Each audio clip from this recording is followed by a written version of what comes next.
નમસ્કાર રાજકોટ વાસીઓ, આપની સાથે હું પ્રતિપાલસિંહ ઝાલા.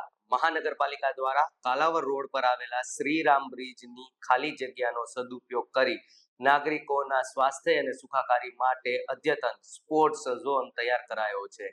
આ સ્પોર્ટ્સ ઝોનમાં ખેલ પ્રેમીઓએ ઇન્ડોર આઉટડોરની અત્યાર સુધીની કેટલી રમતોમાં ભાગ લઈ ચૂક્યા છે, આવો જોઈએ ફૂલછાપ ડિજિટલના આ અહેવાલ. રાજકોટના કાલાવર રોડ પર આવેલા શ્રીરામ બ્રિજ નીચેની ખાલી જગ્યાનો સદુપયોગ કરીને એક શાનદાર સ્પોર્ટ ઝોન વિકસાવવામાં આવ્યો છે.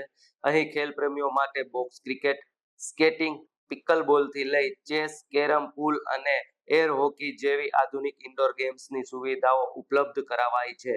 સૌથી ખાસ વાત એ છે કે ઓક્ટોબર 2025થી શરૂ થયેલા આ સ્પોર્ટ્સ ઝોનનો અત્યાર સુધીમાં 1162થી વધુ નાગરિકો લાભ લઈ ચૂક્યા છે. શહેરીજનોના સ્વાસ્થ્ય અને ફિટનેસને પ્રોત્સાહન આપવાની મનપાની આ અનોખી પહેલ ખરા અર્થમાં સાર્થક થઈ છે.